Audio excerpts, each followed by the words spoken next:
Good afternoon. Oh, that's loud. I'm sorry.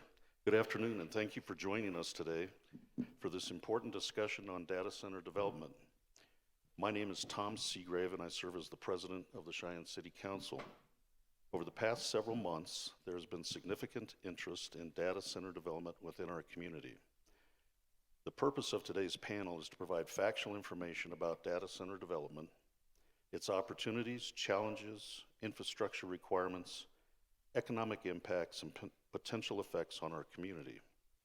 Our goal is to help inform the public conversation by bringing together individuals with firsthand knowledge and expertise. We are grateful to our panelists for taking the time to participate and share their insights. I would like to introduce our panel to you now. First of all, we have Mayor Patrick Collins, who was sworn in as Cheyenne Mayor on January 4th, 2021. Prior to that, Collins served 3 terms on the Cheyenne City Council and was elected as council president 4 times. Collins previously served on the boards of the Greater Cheyenne Chamber of Commerce and Prevent Child Abuse Wyoming. Our next panelist is Charles Bloom, AICP. He is the Director of Planning and Development for the City of Cheyenne, Wyoming, a role he has held since 2018. Charles has over 2 decades of public sector planning experience relating to the development review, policy development, comprehensive planning, and co-development, with almost 21 of those years being in Southeast Wyoming. He is also president of the American Planning Association's Western Central Chapter. Next, we have Betsey Hale, who serves as the CEO of Cheyenne Leads, where she leads the business attraction, expansion, and community marketing efforts. Betsey has more than 20 years of economic development leadership experience and earned her Certified Economic Developer designation in 2020. Betsey has extensive experience working with large-scale industrial and technology projects, including data center development, where she has coordinated the site selection, infrastructure planning, utility partnerships, and the management of off-site improvements. Frank Strong, professional engineer, serves as the engineering manager at the Cheyenne Board of Public Utilities. He brings extensive experience in water and wastewater system design and operation, supported by his degree in civil engineering from the University of Wyoming and 13 years of prior experience working as a consultant on water and wastewater.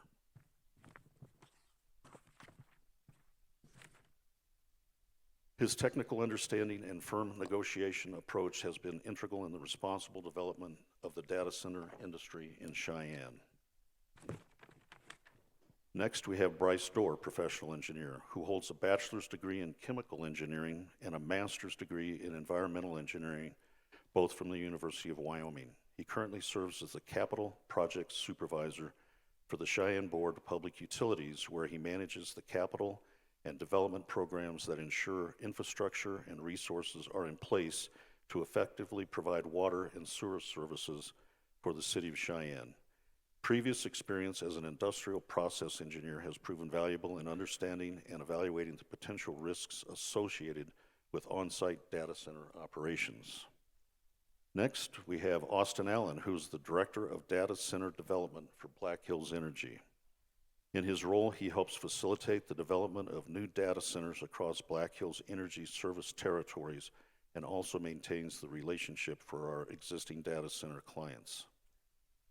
Next, we have Jonathan Noble, who has been with Microsoft for over 15 years and leads state and local government affairs for energy and economic development policy in support of Microsoft's Cloud Operations and Innovation Group. Prior to his current role, Jonathan represented Microsoft in multiple Western states, covering a broad range of policy areas. Before joining Microsoft, Jonathan spent 14 years working in and with local governments on community and economic development issues. Next, we have Dan Diorio, is Vice President of State Policy for the Data Center Coalition. Dan brings over 16 years of experience in state and federal government affairs and public policy. Dan received his Bachelor of Arts in History from Boston College and has a Master's in Public Administration degree from the University of Colorado, Denver. And then we have Truett Thompson, who was born and raised in Cheyenne. He's the Vice President of the Wyoming State AFL-CIO, which represents the building trades across the state. He brings extensive experience regarding the workforce and apprenticeship opportunities. We have a great panel. I'm excited to hear from them. Today, we have received tremendous response from the public, with a total of 84 questions submitted in advance of today's discussion. Given the time constraints of a 2-hour program, we reviewed those submissions and consolidated them into 30 broader questions that capture the primary themes, concerns, and areas of interest raised by the community. While it will not be possible to address all 84 questions individually today, all of the panelists received the complete list of submitted questions beforehand to help inform their responses and ensure that the topics most important to our residents are represented throughout the discussion.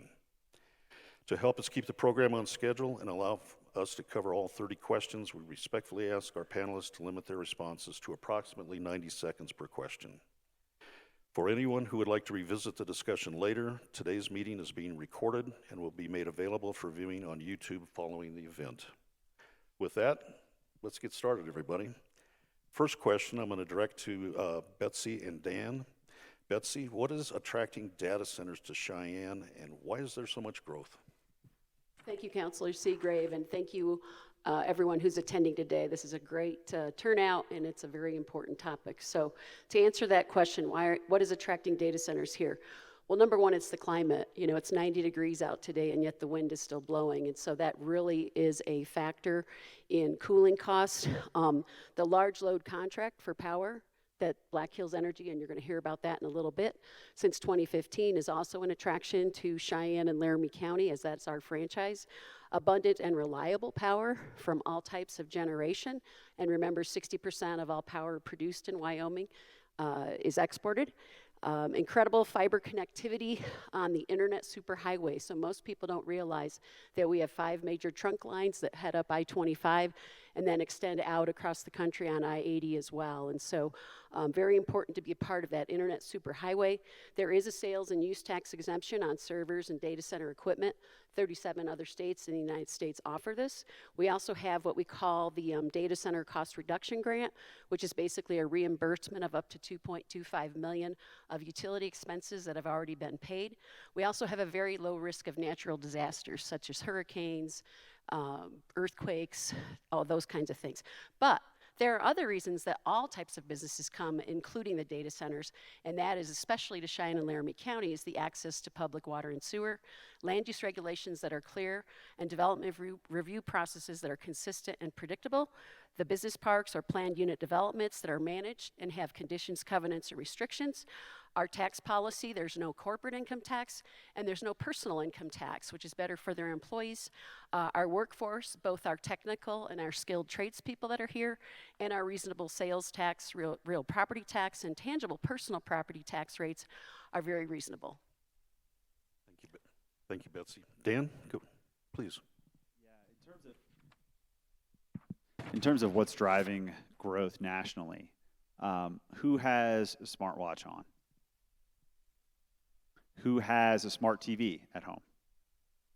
Who's got laptops, phones, Ring doorbells, garage doors, lights connected to Wi-Fi? My oven's actually connected to Wi-Fi. Do I really need it to be?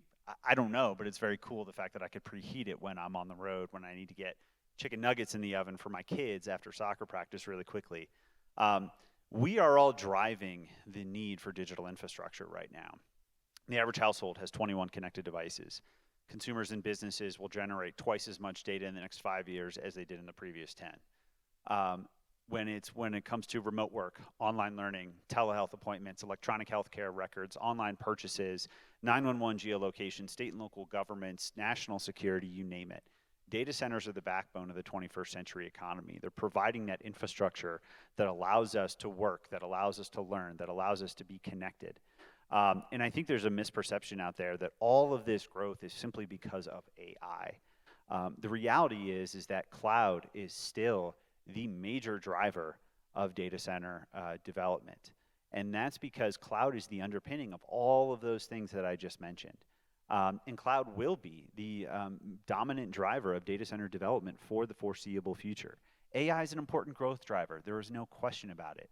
but we're not going to see about the cloud and AI even out until about 2035. And so the vast majority of data centers you're seeing being built and put into operation are to support our everyday lives and our 21st century economy. And so I think it's just important to understand the role that we all play in this growth, and how we are depending on these devices. We are depending on this connection to help us work, learn, communicate, and pretty much just be connected all day, every day. Thank you, Dan.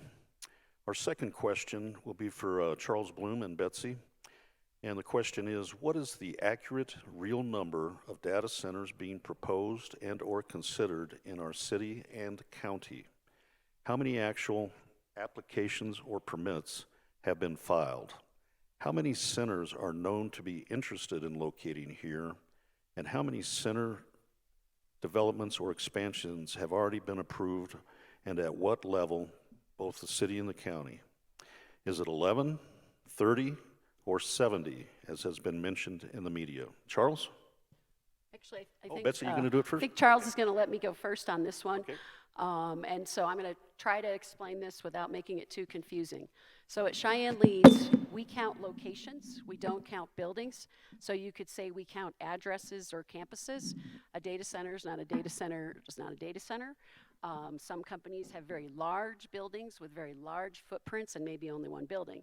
Some companies have maybe 4 to 6 smaller buildings on a certain footprint. So it's hard for us when you say a data center is a data center and try to count them. So our count is we have 10 that are operating, and this includes everything that we've had operating since the early 2000s. We have 5 under construction, so 5 locations that have construction going on, and 9 that are announced. They are in some form of planning. They might be going through an entitlement process in the city or county. They might actually be just going through due diligence before they buy the property, but we all know that they're coming. So, and so it's 10, 5, and 9. Since 2020, though, Leeds has worked with 36 interested data center companies, site selectors, and developers. And the reason I say 2020 is that's when I came to Cheyenne Leeds, and so I only have the information since I've been here. We estimate, though, that in addition to those 36 that we have had conversations with, which, by the way, the majority of those have not materialized. They were just checking, they were looking, and then this additional 30 are companies that have called. They started a conversation with myself or with Rochelle, and then once we talked about land prices, salary and wages, construction costs, construction materials, what we call looky-loos or tire kickers went silent. So essentially, you've got 36 that we worked with till some point where they made a decision that it was a go or a no-go, and most of them were no. And then there was another 30 that were just making a quick phone call. So those might have been real estate brokers. Those might have been people just looking to see what the market was like. And once we've talked about those indicators, land prices, salary and wages, and construction costs. But I would encourage you to remember that that's today's snapshot. You know, economic development and our economy is a movie, right? So next Tuesday, one of those companies that might be considering, one of the 9, might say, no, we're not going to move forward. Or we might have 2 more that are looking, that are going to start a process with the city or the county. So just recently, our team put together a data center landing page, and I'm going to try to be slow on this, at CheyenneLeeds.org. You can go to our website and go to the word Cheyenne at the top, and then you can see there'll be a drop down that says data centers. And this landing page will provide for you an updated list of what we believe the numbers are, but it will also have information that is pertinent to all of the things that you're going to hear about today. So this won't be the first time and the last time you find out information. We'll be providing that information on our website. And so grab me after if you didn't get the CheyenneLeeds.org. Thank you, Betsey. Tom, I'd just like to add that Betsey did a really, really complete job answering that, so I have nothing else to add on that matter. Thank you. Our third question, and this is directed to Mayor Collins and Director Bloom. How are city officials making decisions about data center proposals? Mayor Collins? Well, I tell you, I think most of the those decisions are made by technical staff doing the reviews, planning department, engineering, building, the Board of Public Utilities. They're looking at our regulations. We have outside agencies like the DEQ, Black Hills Energy, YDOT, looking at transportation and the environmental part of it, the power. And then we work with leads. They do background checks on all the companies that we look at to find out what their past practices are in the communities that they work in, what kind of behavior they have. Are these the kind of companies that we'd want to have locate here in Cheyenne? Then I like to meet with them personally to discuss their project and what our expectations as a community are. And we share the philosophy with them that data centers should do no harm. And what I mean by that is our residents and our ratepayers should not be expected to subsidize any aspect of their operation. They must pay 100% of their impact. So we talk about water, and one of our largest concerns, the requirement that they must use technology to do the cooling on their site. That could be a closed loop system, it could be air chillers, but it can't be the old style evaporative cooling. We're not going to allow that. We talk about sound, making sure that a sound study is done and that the noise shouldn't affect their neighbors. We talk about lights and controlling that, so both during construction and afterwards, so they're good neighbors that way. We talk about traffic in and out of their site, both during construction and afterwards, and what off-site improvements they might have to pay for in order to be able to make that happen. We talk about the power, where it's going to come from, and if it's behind the meter, are they going to be connected to the grid? Because if they're not connected to the grid, that really reduces the ability for the city and the county to capture the sales tax and franchise fee revenue that makes the data centers profitable for us. And then we talk about water and sewer. If the revenue to the Board of Public Utilities isn't going to cover the cost of the board to maintain them, so they have a really long line, but their water usage is low, and the revenue we're going to get doesn't cover the cost of the maintenance, that they should expect to pay an additional fee to cover those costs. And then we talk about the council process and how long it takes. And we could use the Microsoft that's coming before us on Monday night. We have an application that's coming, went to the Planning Commission. Monday night we're going to have a public hearing. And then after that public hearing, it'll be on first reading and it'll be assigned to the Public Service Committee. So the public hearing is an opportunity for everyone in the community that wants to talk about that project to come before us. And then it goes to the Public Service Committee. Dr. Michelle Aldridge will chair that meeting. We'll get a recommendation from that. It'll go back to the City Council for second reading, again, another public meeting, back to the Public Service meeting, and then a third and final reading at the governing body. So there's at least 5 opportunities for the public to participate in that conversation. Charles? The mayor did a great job talking about what goes on with some of the review. Administratively, in the Planning and Development Office, we also look at each of these applications they come in, and we're trying to evaluate how we make our decisions. We really look at, what is the tax revenue for this? This is one item, tax revenue. One thing with a data center with the footprint, if you're looking at assessment for taxes, you're seeing about 2.5 times the tax revenue than you would for a standard retail store big box. What does that mean? That really helps out the community, because what it does is it helps fund our general fund, which helps fix some of our roads or infrastructure, provide those real quality of life items that we are looking to have here in Wyoming, unlike other states like Colorado, where they have much larger general funds that can support those types of things much more efficiently. In addition, we look at the individual development and how does it blend into the nearby neighborhood? How does it blend into the area? And has it had opportunities to develop elsewhere? In a lot of cases where these data centers are locating or areas are proposed for industrial, they're areas where land has been hard to develop or it's unable to develop because of very high infrastructure costs. With the recent demand, these type of large developments can help fund those improvements that can lead to additional development and better development opportunities in the community. Thank you both. Our next question is for Director Bloom and Betsey. The question is, what transparency measures exist for applications and proposals? How can the public find out about projects? Thank you. The mayor touched on this just briefly with his last answer. He noted that for one of the items, we have 5 opportunities for public comment in front of the Planning Commission or the governing body. Those are very open. They're Planning Commission meetings, they're public hearings, they're meetings in the afternoon and the evening in front of the governing body. In addition to that, with our administrative processes, so for example, when a developer applies for a site plan for whether it be a new retail store, restaurant, or even a data center, we've kept up to date a development map that's available on our website. That development map you'll frequently find posted on Facebook or other social media platforms talking about what's going in the community. That development map is hosted by Public Input, which is a interface that's actually supported by data centers. You need data for that. But that has a summary of all our applications we have in our department. It has the ability for people to comment. So you can provide your comment on that. It can start a community conversation. That project information page is available directly from the city website. And it's also available if one were just to search Connect Cheyenne. That's it. That'll get you to that page. If I can add a little bit to that, and you answered that very well, a couple things. The Connect Cheyenne piece, I think, is very unique.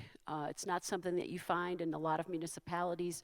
We've been talking with other colleagues in other communities about, do you have an online resource where someone can go in and go Connect Cheyenne and then go to Planning and Development and then pull down every project in the community that is going through some level of public process.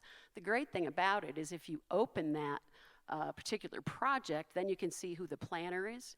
You can see when the different public processes are scheduled. So from the Planning Commission to the first reading with City Council to the next referral to the PSC and then back and forth. So you have phone calls. You can also, interestingly enough, make a comment right on that site about the project, because in the attachments you have the entire packet that the governing body or the Planning Commission will see. So you can see the packet, you can go in and you can make your comment. What's interesting, and I don't know how we'll handle this, but you don't have to say you're a resident of Cheyenne. You don't have to say you're a resident of Laramie County. You don't have to say you're a resident of the United States. So there's a very transparent process, in my opinion, with that. Regarding how we access information. Have we done a good job of letting you know that that was available since February of 2025? Maybe not, but I think this is an opportunity for us to continue to reinforce that opportunity. There's also a county landing page. If you go to our website, the landing page for the data centers, we have a direct link to the county land use map as well. Thank you. The next question is for Charles and Betsey again. What is the approval process before construction begins? Who approves these projects? I'll go ahead and start and tackle this one first. There's a couple of different processes. There's a process that occurs prior to them talking to the city. It's similar to when one wants to go buy a car. There's a process, you have a conversation with yourself, you identify what can I afford, what do I want, and then you go to the dealership. And you just determine that. Are you going to a dealership where it's feasible to purchase what you want? So that's the first conversation. That's the behind the scenes. That happens sometimes outside of Leeds' knowledge as well. But when it comes to a public process, there's a couple of different pieces. There's the administrative process, which is what you commonly see for developments here in Cheyenne. For example, someone wants to build a new store, a new business, it's zoned appropriately. They walk in, they file a site plan application, they file for a building permit subsequently. They also provide all of the information we need for that, and that's done administratively, and they build. What we've seen with a lot of these larger developments that are coming in the community is they need to obtain that zoning. They need to annex to become in the city. So you're going to have those public meeting processes. So the processes that you will see for a data center that are the public facing, oftentimes the first time the city knows about it, are typically a zoning and annexation application, which is approved by ordinance with those 5 to 6 different opportunities for public comment. And then you would see the administrative site plan approval process. That process that we see at the city is about 4 to 6 months. It varies, but typically falls within 4 to 6 months from the day they come in and file their application to the day they're issued their approvals to move forward. Thank you. Excuse me. I'm just going to talk a little bit about what happens long before the company makes a decision on a location.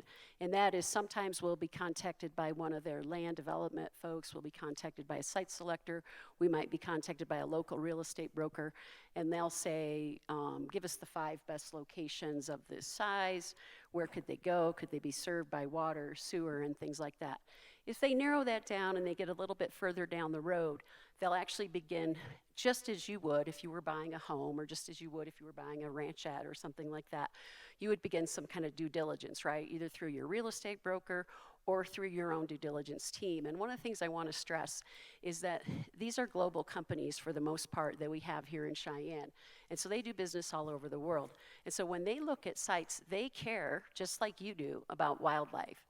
They care about endangered species, threatened species. They care about the residential neighborhoods and the proximity. They care about, they look into those things like cultural and heritage. What are the things that we need to preserve here and things like that. And so we spend a lot of time on our team. If they've come through our portal, we spend a lot of time with those companies talking about wetlands, and we see what they're doing with their wetland studies. And so sometimes I think we don't realize that when they're making these kinds of investments, sometimes hundreds of millions of dollars, if not billions of dollars of investment, they can't afford to not be good stewards of the land. They can't afford to not make good decisions and do good things, because they don't want to move into a community for 1 year or 2 years or even 10 years. They want to be in the community for generations because of the size and the scope of the investment. Thank you both. Charles, this next question is for you. Where are data centers allowed to be built, and are there setbacks? Yes, there are setbacks, and that is a kind of a tricky question, because there's a lot of different places that data centers can be developed. By right and conditional, those are kind of the 2 types of approvals we have. A by right approval means they just have to come into the office and apply for a permit and they can build. Those are in our light industrial, heavy industrial, mixed use employment, business park zone districts, and also in some of our specialized zone districts, which are called planned unit developments. We don't see very many of those today. Those types of industrial districts, that's what you see out in East Cheyenne around the Lowe's Distribution Center. You have the area of the Meta Complex, you have North Range Business Park. Those are areas that are primarily industrial in nature, as well as areas surrounding the railroad tracks on the north and south side as the Union Pacific line flows through the community. There's also the ability to have an approval through a conditional use process. That is a process that requires review by a 7-member board, or board of adjustment, which is comprised of volunteers that are appointed for terms by the governing body. They have a public hearing, they notify neighbors, and neighbors show up to comment on it, and then they make a decision on whether that use is allowed at the location. That's in a variety of zone districts. That includes our neighborhood business district, our mixed-use business district, our commercial or community business district, our central business district, which is right here in the downtown, and also the county land use district, which completely surrounds us in the unincorporated county. The community business district, that's like Del Range Boulevard, Lincoln Way. That's the community business district. All of those could support smaller data centers, but they would have to go through a public process. Regarding setbacks, they vary from district to district, but there is a setback that is required for those uses. It's typically going to be dictated by what they feel is an appropriate buffer from their neighbors. Thank you. This next question is for the mayor, Betsey, and Dan. And the question is, what incentives or subsidies exist for data centers? What taxes do they pay, and how much? Mr. Mayor? All right. I'm aware of 2 incentives for data centers currently. One is a sales tax exemption on the servers themselves. The data centers, they replace those every few years. Over 30, I think I heard earlier it's 37, but I know at least 30 states have a similar sales tax exemption. And it's my understanding that without that, development of data centers don't happen in your state. The other one is a Wyoming Business Council grant. It's like $2 million that you, $2.25 million that you can apply for to help cover some of the costs. And to my knowledge right now, their data centers just aren't applying for it. We've had one, I think, that I can remember in all my time. After that, Cheyenne data centers have to pay for everything. 100% of the cost to build and to operate their centers. And we can talk a little bit about taxes. Maybe I'm not an expert on this, but they pay property taxes in their buildings. And Microsoft reported last year that they paid nearly $11 million in property taxes in Laramie County. They pay personal property taxes on their servers and their equipment. They pay sales tax on the electricity that they use. And this is an interesting statistic for me. We just finished our budget. We'll actually finish it on Monday. Since 2021, Cheyenne's sales and use taxes are up 50% from 2021 to today.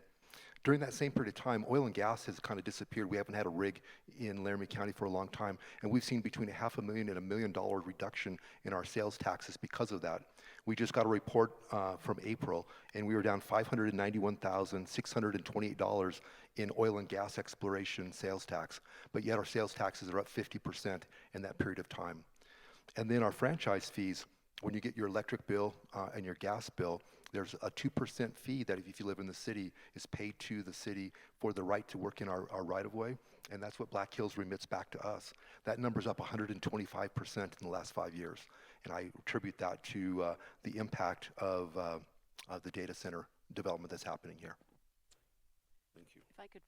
If I can follow on that. So again, the question was what incentives or subsidies exist for data centers? So Cheyenne Leads is a 501c6 private nonprofit. We were formed in 1986 because the Walmart distribution center that's located at Crossroads Boulevard down in Loveland, Colorado, actually wanted to be located here in at the intersection of I-80 and I-25, and unfortunately we didn't have what you call business parks or shovel-ready sites is what they were looking for. And so our organization was started in response to that so that we could start to have shovel-ready sites and business parks. And so since 1992, we have provided 16 different companies land for no cost or at a reduced cost. The EchoStar campus and the first Lenavi data center, both in Cheyenne Business Parkway Business Park, received land at no cost or a reduced cost. The National Center for Atmospheric Research, NCAR, and the first Microsoft data center are both in North Range Business Park and received land at no or reduced cost. I also want to point out the city, the county, and the state of Wyoming provided economic development funds for infrastructure for the parks, so the streets, the water, and the sewer. However, our organization also held 2 Progress and Prosperity fundraising campaigns to purchase the land and build some of the infrastructure. So there isn't really one organization or one, it's called the tiramisu of financing or the lasagna of financing. This is how we do economic development everywhere across the country.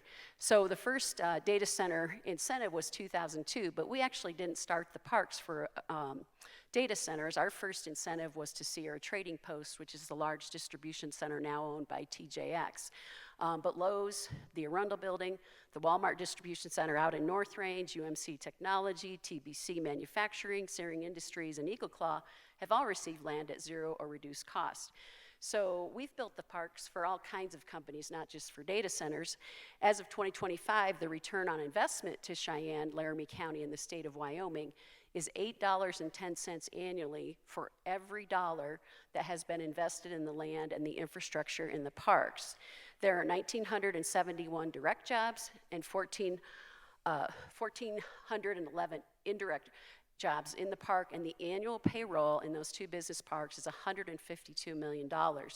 Please remember, though, we also manage the Bison Business Park and the High Plains Business Park, but those projects are not yet included in our ROI study, but they will be included in our 2027 ROI studies, which will complete sometime next year.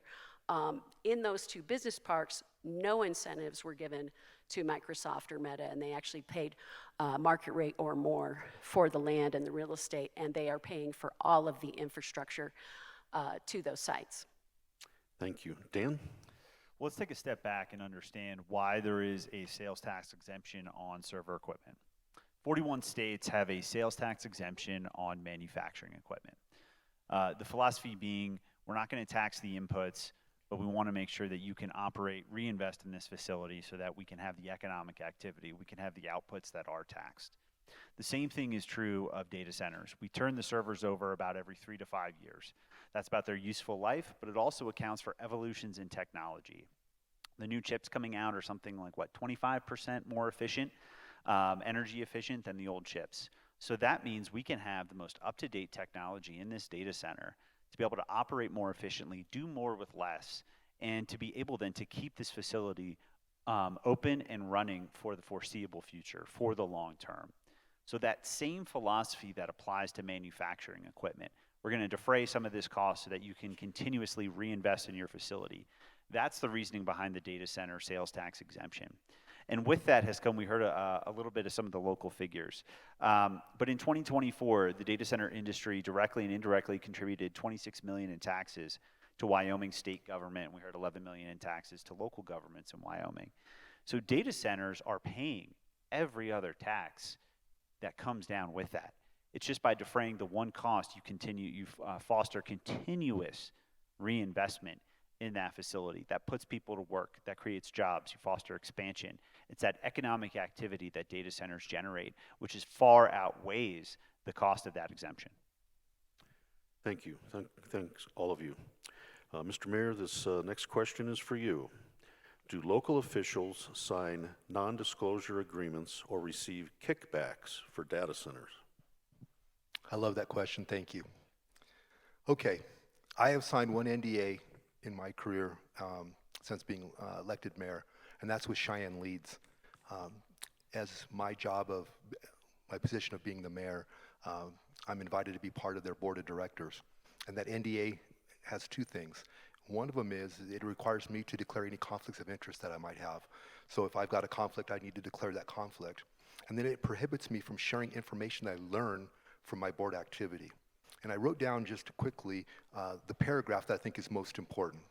It says, by becoming a board member, I accept an ethical and legal obligation not to disclose to anyone outside Leads any information which could be reasonably considered to be confidential or proprietary and which has been gained through Leads activities unless authorized or otherwise made public by the business, the industry, government, or other body to whom such confidential or proprietary information belongs.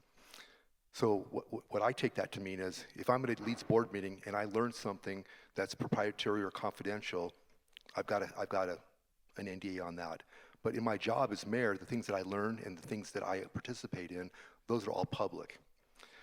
I have been asked by companies when they come to talk to me about power and data if I would sign an NDA as a private company, and I've declined. I tell them that I think it's inappropriate for a public official working with a private company to do that. Whatever I do in my capacity as mayor with them is a public process, and I decline that.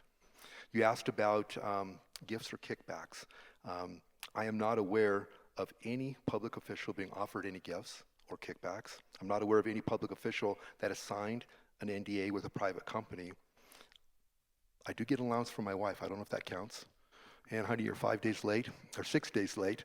But other than that, I have signed one NDA, and that's only because of my position as a board member of Leads. Thank you. Dan, this next question is for you. How do data centers affect property values? So there is no empirical evidence that data centers reduce property values. But what I will say is that there is very clear evidence that data centers can reduce the property tax burden for residents. Loudoun County has lowered their property taxes 2 years in a row. Loudoun County's in Virginia, Northern Virginia, essentially the data center capital of the world, largest market globally. They've lowered property taxes 2 years in a row for residents. They've lowered the vehicle tax rate in the county 2 years in a row for residents. And what do they attribute that to? Data center revenue specifically. The county manager has said this is because of data center revenue. Red Oak, Texas, just south of Dallas, they have $13 billion of investment coming in on formerly tax-exempt land. This is land in which they didn't have a revenue stream from at all. And now they have a significant sustained revenue stream from this land. We have a mayor in Covington, Georgia, that says, long term, I want to get rid of residential property taxes because we can make that difference up with an Amazon data center in our community. We see significant impacts on the issues of affordability and how data centers and the revenue and the economic activity that they generate help to reduce tax burdens, help to address those questions of affordability in communities. And so again, there's no evidence that data centers reduce property values. Loudoun County has some of the highest property values in the country, also has some of the best schools in the country. $1 billion going directly to Loudoun County schools in 2026. $500 million going to nearby Prince William County in 2026. These are significant revenue streams. And data centers can actually help to reduce the property tax burden and make lives more affordable, make life more affordable for the residents of those communities. Thank you. Director Bloom, this one is for you. How does data center development affect future land use? Thank you. Data center developments and data centers, they can make land viable for development that wasn't viable before. For example, I look at the Meta development of their campus down south.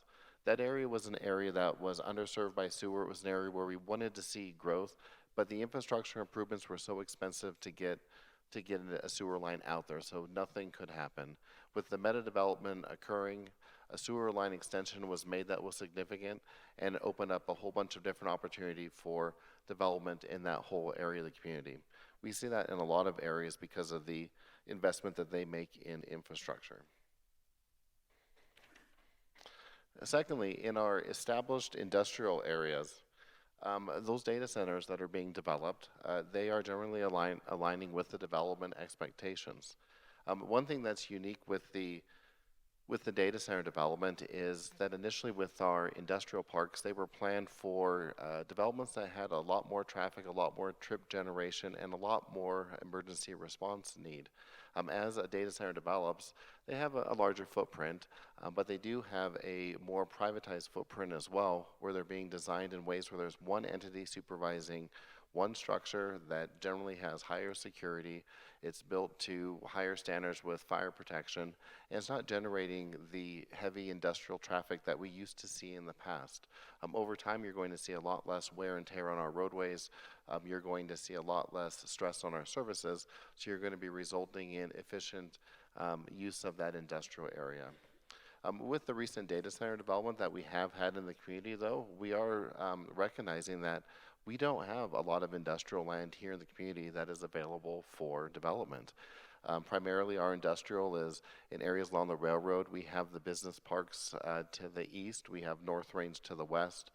We have the new Meta area to the south. But really, we have a handful of industrial areas, which is why you're seeing a lot of the public processes where the demand is there for new industrial areas, which is changing the land use. And that is opening up the door for us to look at the land use in the area as to what truly is needed. Because if we change the character and the character of our industrial land uses, it's going to have a change in what residential and what commercial land uses we're going to need to follow suit with that. And as we develop and you look around the community of Cheyenne, you start to notice that right now we have residential in different pockets. So we can really look to continue to hem ourselves into areas where we want our residential areas to grow and continue to grow so we don't further stretch our resources that we have today. Thank you. This question is for Charles and Betsey. Are impact studies conducted before data centers are approved? Yes, Mr. Seagrave, I'll answer that, but I wanted to wrap up on Charles as he brought the discussion of bringing sewer and water and roads to other land so that it becomes developable. And I know there's been a lot of concern, a lot of conversation. I know one of our planning commissioners, Boyd Wiggum, is always worried about housing and affordable housing. And so he always asks me, where are we going to build houses? Where are we going to build houses? And so it's really important that we help you understand that when Meta was able to help us pay for and complete the High Plains Road from Highway 85, which is where the new signalized intersection is, it's the biggest structure for a traffic signal in the state of Wyoming. When they were able to help us pay for that, pull that road all the way over to the new Parsley Road that goes down south to Terry Ranch Road. That has now opened up that 2,100 acres. That property owner does not want to build data centers. He does not want to build fireworks stands or casinos. He and his family do not want to build wind or solar. And so we have worked with them for about a year on master planning that for future housing, mixed use, retail, restaurant, hotels, and that's a large tract of land. Now that road isn't open yet, but it'll eventually be open once the Cosmo or Meta project is complete on construction. So I did want to let you know that when Charles talks about the importance of how does a data center affect future land use, there's an opportunity there now where property owners will be able to do things related to housing and some of the other needs that we have here in the community. So as it relates to studies that we do, so Cheyenne Leads has 2 tools that we utilize. And then we do a lot of other things, but our site stats tool is a tool where we load in the state's budget, the county's budget, and the city's budget on an annual basis, and we understand what the cost of government service delivery is, because it's not 100% deal, right? When a company moves to your community, they need services. We measure 50% of their employees living in the city so that we can understand the cost of service delivery to those employees, and we look at that for the city, the county, the school districts, the special districts. And so you don't ever want to think that something is a total upside, right? Because there are costs associated with that. And so when we look at a project, we'll look to see, is it a negative financial impact to the city and the county and the state, or is it a positive financial impact? And our board takes that very seriously, and Mayor Collins has participated in those presentations. The other thing we do is we trust, right, but we verify. So we go back every 2 years and we have a University of Wyoming return on investment study. And so we ensure that what we thought was going to happen when we did the site stats, when we forecasted it, has actually happened or is happening, right? Because things just don't happen overnight. It takes about 3 years to construct any kind of building. If you saw Eagle Claw come out of the ground, if you saw TBC come out of the ground, these data centers coming out of the ground, but we trust but verify. The buildings themselves don't actually get on the tax roll until they're actually open for business. So you won't see that real property tax. You will see a waterfall effect, and I think that's really important for us to understand.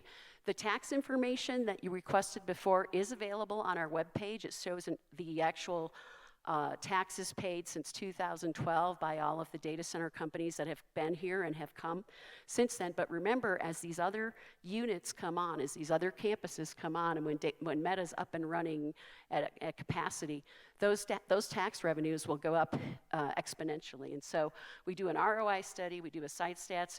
If they're a publicly traded company, we'll pull their K-10. Anyone can do that if they're publicly traded. If they're not publicly traded, we'll actually have a third-party review of their financials from a trusted CPA accounting firm to take a look and tell us if they're a going concern or they're not a going concern. And I can tell you that my board and my staff oftentimes say no long before there's any public process because they're just not a good fit for Cheyenne and Laramie County. So yeah, there's a lot that goes into us, and I guess that's why it takes a long time. I mentioned in another meeting, this could be 6 years in the making before you start working with a company to when they make an announcement. Thank you. Charles? In regarding impact studies, we've tried to implement impact fees here in the community, and it's been a challenge over the last couple of decades. Impact fees are really limited to what the city can enforce, and we're looking for a nexus or relationship between that development and what type of burden it puts on the community. For example, Microsoft had a new data center that was built off of Industrial Road, and identified impact was, well, you're going to create traffic, and Burlington Trail, that roadway near Sierra, that needs to be improved. And also that was pointed out during public meetings they had prior to that meeting, prior to that development occurring, was identified as a problem. So the impact, there's a mitigation where Microsoft constructed that roadway and a greenway to help serve that development and to serve the neighborhood. Same thing with the Meta complex. There was identified impacts that they had. Betsey just mentioned the largest signal structure, a fun fact to have in Wyoming, being on High Plains Road and South Greeley Highway. That was an impact that the Meta group had to pay for. There aren't expectations of the city to contribute to that. regarding impacts, we do have very limited impact fees that are put together that are required as a time of development. We've had park impact fees for parkland acquisition and enhancements to your existing parks that have been in effect since the early 2000s. Those dollars have not changed. We're still collecting the same money that we did from 2002 today, and that's primarily because there hasn't been support from the public to increase those impact fees.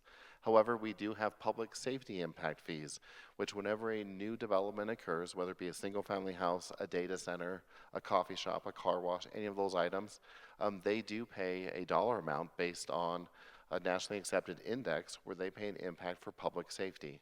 So we have those two elements in for public safety. We have one that kind of assists with parks. It's a little bit that needs some improvement, but hasn't had the political will or the public acceptance yet. But we are still lacking other impacts that we could see for other elements of the community. One item that these folks do is they do have to work with other state agencies, as earlier noted, and those state agencies will look at the environmental impacts on those. Those are processes that are done outside of the city. Thank you. Mayor Collins, what would cause the city to deny a data center development? I think Betsey would tell you we've probably turned away as many companies as we've accepted, based on all the stuff that we've talked about earlier. But specifically to data centers, I think one of the ones would be them not understanding our do no harm standard. So when we talk about water and our requirement that they, going forward, have to use technology versus high water consuming cooling, if they're not willing to do the offsite improvements that are required to be able to support their subdivision, those are some of the things that would definitely cause us to not want to deal with the company. If we have a company that wants to use behind the meter, they want an island. So if you're an island, meaning that you're not hooked up to the grid, you have your own power plant and you provide all your own power, there is no nexus for us then to collect the sales tax on electricity and those things. And so for the city of Cheyenne, I would not be in favor of doing that because you're taking up a piece of land, but we're not getting the full scope of the taxes that would support our community. And so that would be one reason I would not want to support a data center. If they don't want to use our large power contract service, the tariff that protects ratepayers from the cost or the rise or causes ratepayers' electric bills to go up because of investment in electrical stuff, we would not want to have that company in our community. If the background check that we get shows a company that takes advantage of communities, LEEDS does that for us. And if it shows that this is not the kind of company that's a good steward, I would not want to work with those folks. Or if they're picking a location that's not appropriate, or like as an example, maybe in the middle of your neighborhood, somebody wants to put a gas station and a convenience store, and it's not an area that it should be. Obviously, we wouldn't want to have that. Or if they don't want to meet our parking landscape setbacks, all those operational standards that we have as a community, a company that wouldn't want to do that is not a company we'd want to have in our community. Thank you very much. We're going to get some other folks involved now. This is for Frank, Bryce, and Austin. How do utilities assess if they can handle data centers? Sure, I can start there. So short story is we handle them like everybody else. There's no special evaluation that we do that's different than any other potential new customer or housing development or anything that would come to Cheyenne. So the first thing that we really look at is we have a tool that lists whatever our peak usage is historically. So it's not based on what we did last year or the year before. It's set on what our peak is, and we look at that and compare to make sure, does this new development coming into town put us up to a potential capacity concern, whether that's related to the amount of water that we have from our raw water supply, our ability to treat the water at our water treatment plant, and then we do a similar thing on the wastewater side. And as part of that tool that we have, we include a 10% reserve that would lower that ultimate ceiling of what we could get to. So that's where we are. So even when we get to where we say we are full and have no water left, we are providing ourselves a little 10% buffer to allow for changes, a hot summer, things like that could result in higher usage across town. So that's what we do on the water supply and treatment side. And then for the local site location, we have hydraulic models that we use that evaluates the ability for the existing infrastructure to get the water to the site. That's both for what it would need to operate its business, as well as is there sufficient flow to fight fires and ensure that flow is there and that it's moving through the pipeline at a speed, at a velocity that is low enough that it doesn't cause any damage to that infrastructure. So if we do that analysis and we find that a site is insufficient on any of those levels, we reply back to whatever development is coming in, if that's a data center or a coffee shop, and tell them these are the things that need to be upgraded for your business development to work here or your residential development, and then that would be their responsibility to upgrade at their own cost whatever infrastructure would be required. And then one thing I will share just quickly here to wrap it up, on the sewer side, a lot of these early data centers did what's called evaporative cooling, and part of that process includes a water dump where they essentially just flush out all of the water that's in that industrial cooler. And what we have found is that rush of water was kind of consuming our sewer capacity. So we made some changes to our rules that required them to do something that's called attenuation, where they essentially take that big dump and they put it into an underground storage vessel of some sort that has a small opening at the end, so that large discharge of water is slowly released into the sewer system, which maintains our capacity, reduces our need to go and upsize things, allows other developments and things to come into that area. So we're continually learning and continually adjusting to things that we're learning as we see different types of industry and development come into town. To add to that, one of our main philosophy at the BOP right now is it's not our system. The system belongs to you, the water and sewer users. So anytime anybody comes in, they always ask, can you do this for us? Can you do that for us? And I say, no. We collect rates to keep the system operating. If you want to make it bigger, you've got to pay for it, because we do not want to put that impact onto our existing customers. Yeah, afternoon, everyone. So from the electric utility side, we've been serving data centers in Cheyenne for over a decade now, underneath our unique tariff format with Microsoft, our large power contract service, LPCS service. And the two main core principles of that tariff and the tenets of that tariff are to protect our retail customers and provide benefits to our retail customers. So the very first thing we do when we're looking to facilitate the growth of a new data center is to ensure that we're doing those two things. Foundationally, that's guiding principle for serving new loads in Cheyenne for data centers. Beyond that, we go through some very, very rigorous interconnection studies for our transmission system, a lot of detailed planning in terms of generation and resources that take place. Our LPCS tariff requires that new data center customers pay for any costs that they cause to the system. So if new resources are required to serve those loads, they're required to pay for those loads. Of course, we are a very heavily regulated franchise utility, so we must make sure that we're complying with FERC standards, NERC standards, and then of course the Public Service Commission. Ultimately, those processes take many years to complete before projects typically start from a construction start standpoint. Thank you. The next question is for Frank, Jonathan from Microsoft, and Dan.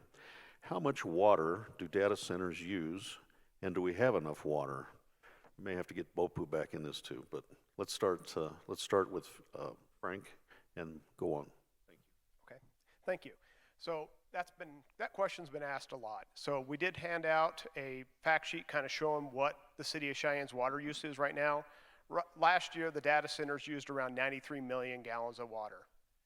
When you kind of look at that, that's about 2% of our water sales. So it's not a huge number right now. We've kind of looked at all the data centers that are in the works right now that were approved or under construction prior to the mandate to close loop, and our high-end estimate is maybe we'll sell another 120 million gallons of water a year. So that's really like 6% of our water. So it is not a big impact to our water supply. With the change of going to closed loop, it's really significant, a real significant reduction in flows.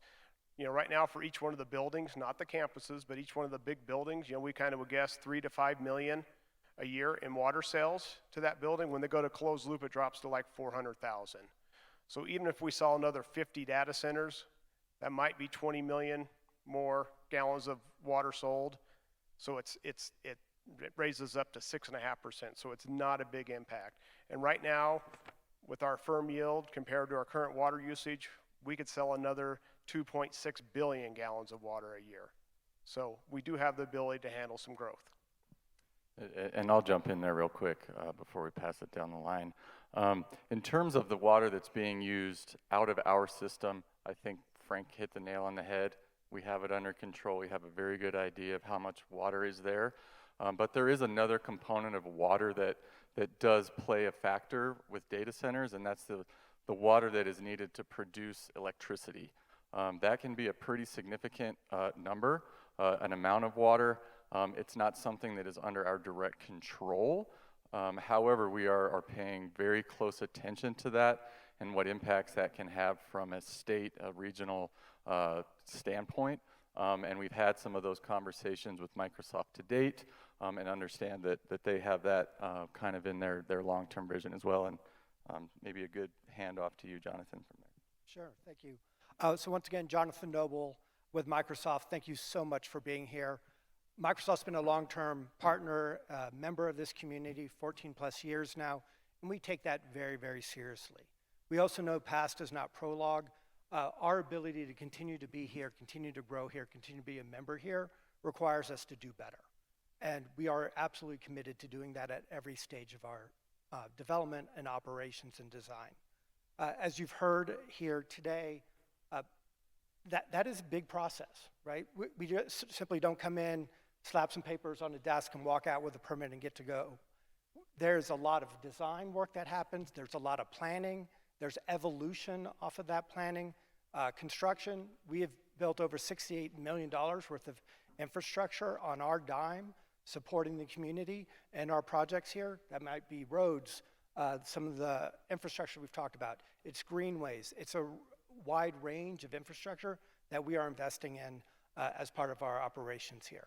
Moving forward, we absolutely plan to continue to do that. We are looking at design that is best in class. We are being encouraged strongly by the city to make sure that we are stepping up on that front, and it's a good partnership there. And then there are processes all along the way to make sure that we are abiding by our commitments. Microsoft really recently made a community first pledge around our infrastructure development, speaking to we will pay our fair share and make sure our presence does not increase electricity rates for other ratepayers. We heard Black Hills speak to it earlier.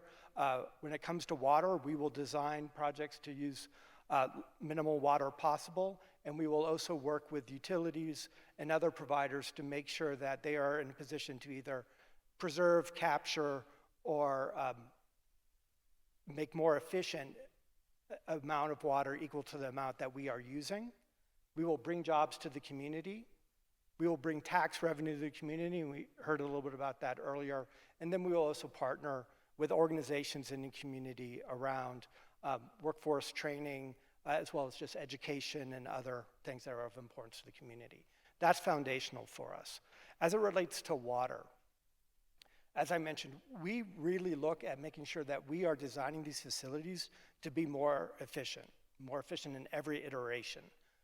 They are often more efficient than other industrial users by orders of magnitude.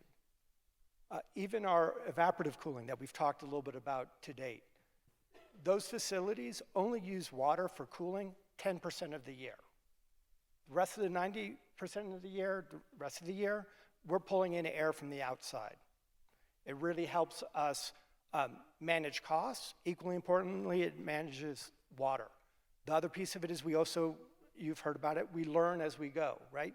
When there was an issue with how we were discharging water, we partnered with the utility to make sure we were addressing that concern. Part of that evolution is moving from evaporative cooling to closed loop systems. And our future development will be utilizing closed loop systems which use minimal water.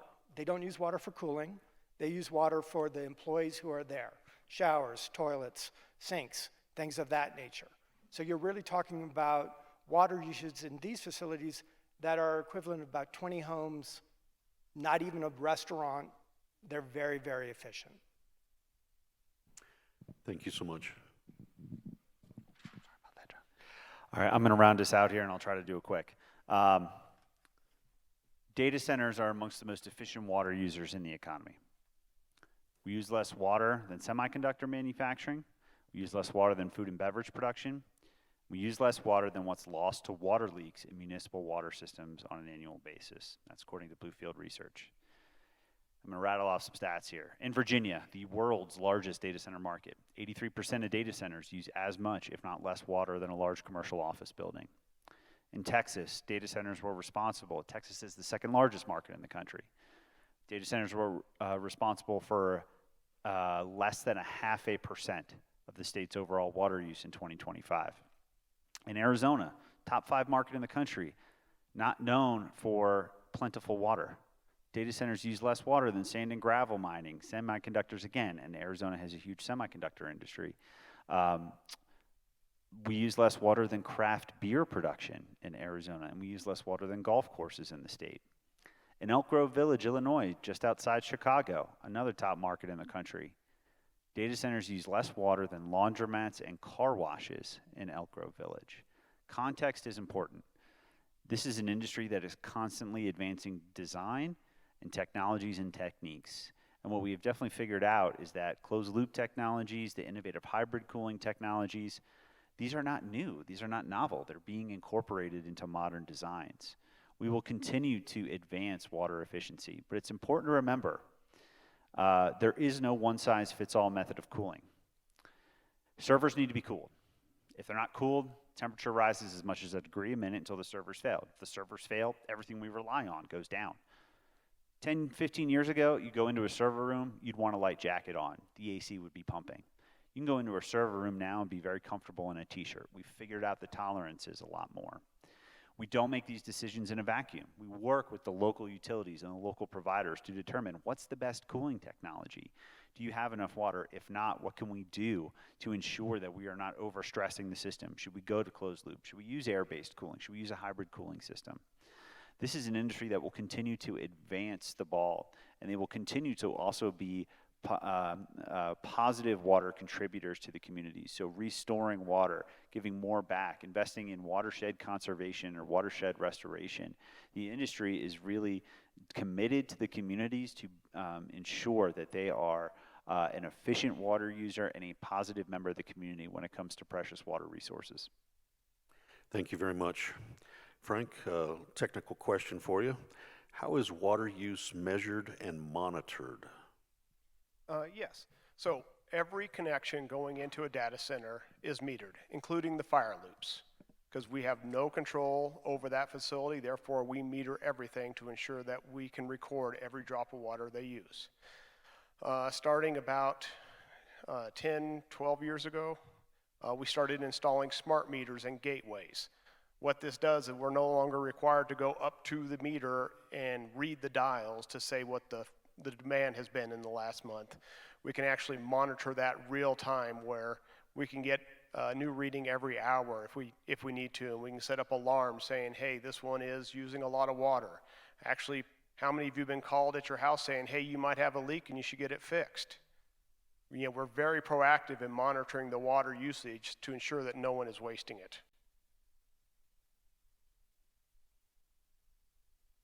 Thank you. We were talking about water usage, and I turned my sprinklers on recently, so it's a big hit at my house. Frank and Bryce, the next question is, where does water for data centers come from? How are we protecting our water resources? Yeah, I'll start that off. So 70% of our water essentially comes from the Colorado River. 15% is from our local Crow Creek runoff into Granite and Crystal, and 15% is groundwater. As Bryce mentioned, every time we have a new customer come in, we evaluate their impact onto our system. Can we handle them? Can we still facilitate growth? And honestly, we've told people, no, we can't meet your demands. There is just no way. So we just monitor it. You know, we evaluate it with every customer that comes in to ensure that we have a long-term growth potential. Yeah, I think the only thing that I'll add to that is that we don't live in a silo. We pay attention to everything that's going on around us, from national trends, especially the stuff in the West with the Colorado River. Frank mentioned what a huge component of our water supply that is. And we really try to think outside of the box in terms of what solutions do we have to help protect us, to make sure that we have water. I think a lot of the stuff that we've done in the past has really set us up for success. Some of the conservation efforts that we did back in the early 2000s, bringing on our recycled water system, a lot of the stuff that you all do at home in terms of low water use appliances and fixtures, and being aware of how you're using water. We have grown as a community by, I don't know what the percentage is, but our water use is actually declining year after year, and that is really a testament to you all and you being stewards of the water as well.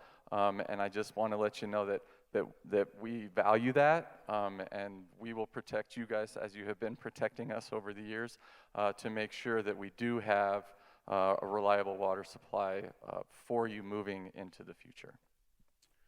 Thank you both. This question is for the mayor, Frank, Bryce, and Jonathan. Are data centers required to use closed-loop systems? How much water does that take? Well, I can start off. As you've heard earlier, our original data centers used the more traditional evaporative cooling methods, and maybe in some other parts of the country that would be copious amounts of water, but with our cool climate here, I think you heard earlier it was 10%. The number I have is 37 days a year that the cooling system has to be turned on because of our nice weather. But today we do require data centers to use technology to cool, and that could be a closed loop system or other technology. I don't know what the future looks like, so we're not requiring closed loop systems, but it's got to be a technology that's water efficient. I think Frank and I had a conversation, was it earlier this week or last week? A company wanted 2.5 million gallons a day to cool a manufacturing process. There are other technologies to do that, and we respectfully said no. So we do require that. I did meet with a data center company and a person that's manufacturing, putting a closed loop system into a Cheyenne data center. And they both told me the same story, and that is that their closed loop system requires about 2 acre-feet of water to charge the system. So once it's built, and it takes about 2 acre-feet of water. Apparently they put some glycol in there. I'm not sure exactly how that process all works, but they mix some glycol in there, and then they can recirculate the water up to maybe 6 years. And so we talk in acre-feet, and we've been told that that's not the terminology that the public likes to use. So an acre-foot of water is 851 gallons of water. So 2 acre-feet would be 702 gallons of water. And that's what it takes to charge the system. An Olympic swimming pool uses 660,000 gallons. So basically, it's an Olympic swimming pool of water that fills that system. Maybe to give some balance to that, a single-family home uses 1/4 of an acre-foot of water a year, 81,000 gallons of water. I think Bryce or Frank said a little earlier, we have 22,000 acre-feet. That's how much water we have every year in our bowl to drink. And we use about 12,000 of that. So we have 7 billion gallons of water that the city of Cheyenne has to sell every year, and we sell about 3.9 billion gallons, if I got my math right. I wasn't a math major in college, but I tried to do the math. And so once it's charged, as Jonathan said earlier, then I look at these as being like an office building. You have domestic uses, you have your bathrooms, your coffee makers. If you have some landscaping outside, you might irrigate some of that. But that's the extent of the water use after that. So the other question I keep getting asked is what happens after that 6 years or so? What the companies tell me is they have a provider that would come in and they bring that water out and take it to a certified facility to dispose of it, and then the system's flushed, refilled, and then it's used again for 6 years. And so to answer your specific question, Mr. Seagrave, we do require technology, and closed loop is one of those technologies. Thank you. Jonathan? As I mentioned earlier, we're committed to being more and more efficient with our water use. We've talked about the strategies involved. Closed loop is definitely part of the strategy we're using moving forward. For those of you who've attended any of the open houses we've had, or the open house we've had, as well as some of the other community meetings we've had, you know we're committed to that. That is a transition Microsoft is making across our portfolio, especially here in Wyoming, where we are moving to closed loop systems in combination with air-chilled coolers. These systems are well-established technology. They've been used in the industrial format for a long time. They've been used in our homes for those of you who might have radiant heating, indoor cooling for a number of years. Well-established technology, new use case for it. It's been very, very successful, and we're looking forward to making that transition to that use case here.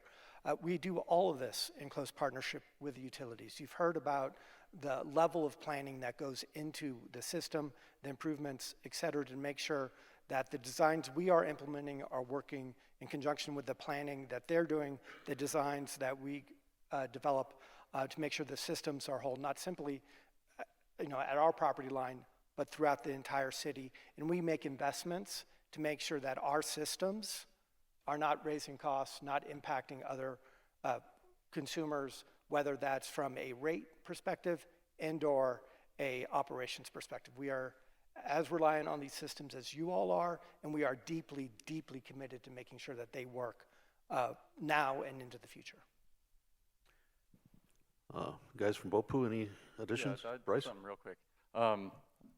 I will echo the closed loop system is not something that's new and fancy and cutting edge. I'll admit that when I first heard it, I didn't know what it was. So a little bit of internet research to educate myself. I was able to understand a little bit more of what they are, things that we can look for, and that type of thing. So we'll talk a little bit more about it later in the wastewater realm, but there are things that we are learning, as I said, and developing new rules and things to make sure that this different technology than the evaporative cooling, we're also protecting our systems and you all. The question is how much water are they going to use right now with the domestic demand, and then may potentially having to flush the water every 6 years is kind of a number we've been hearing. We really expect each building to use about 400,000 gallons of water a year. That's equivalent to right now what is 5 homes in Cheyenne. Not every home has a big yard, but some do, and there's a lot of irrigation. Some don't, but on average, that's 5 homes. So it's not a large amount of water when you compare it to a single family home.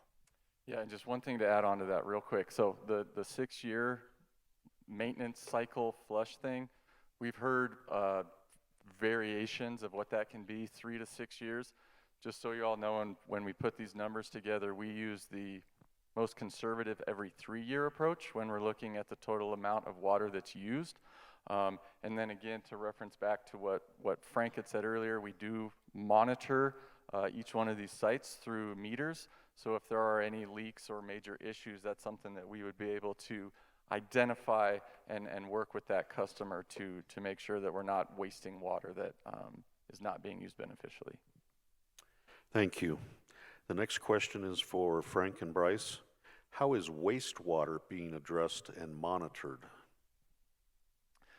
So on the wastewater side, There's really two ways that we've looked at this. The evaporative cooling piece, we talked about the attenuation and the potential capacity and maximizing our systems as much as we can.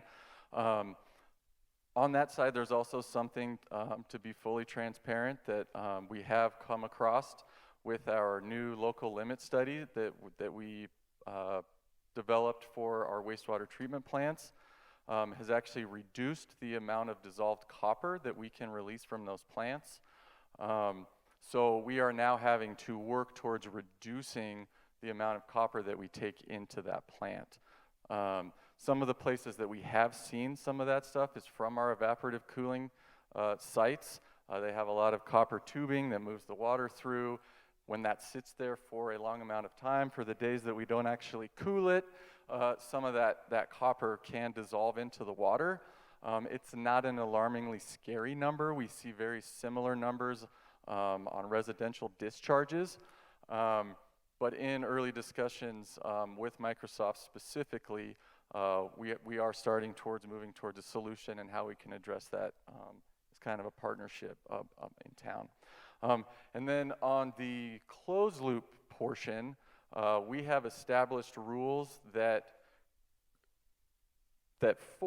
require that the cooling loop and any of the glycol, any of the water chemistry, the chemicals that are put into that water to help it, maintain its effectiveness for longer, to be more water efficient, that those are completely segregated from the public sanitary sewer system. So whether that's spillage, floor drains, all of that has to be collected in an entire different system that then gets pumped and transported to the appropriate facility that is set up to be able to treat that kind of wastewater. And when it comes to monitoring, we actually have a whole group that is dedicated to that. We have an industrial pre-treatment program that monitors all industrial users in Cheyenne. So they go out and collect samples, they monitor grease interceptors, they're making sure plumbing is proper. So we have an entire team that their whole job is to monitor the sewer flows coming to the wastewater treatment plants. Thank you. We're almost done with the water questions here. We have one more. This is for the mayor, Frank and Bryce. If water is curtailed or limited, will data centers be affected? Mr. Mayor? I can share with you that when we've talked to some of the data center companies and they're making billion or multi-billion-dollar investments, they would like to be treated differently than everyone else when it comes to the subject. But as Bryce said earlier, we treat every customer of the Board of Public Utilities the same. The way we look at them when they come in to apply for water usage, and we treat them exactly the same when it comes to a curtailment. So if we were to be told by the Colorado River folks that we had to reduce the amount of water that we're going to get, they will have the similar impact as every other ratepayer, as I understand it, in our system. And we've shared that with all of the private meetings from the first meeting to the last until they sign and they build their data centers. They're all aware of that.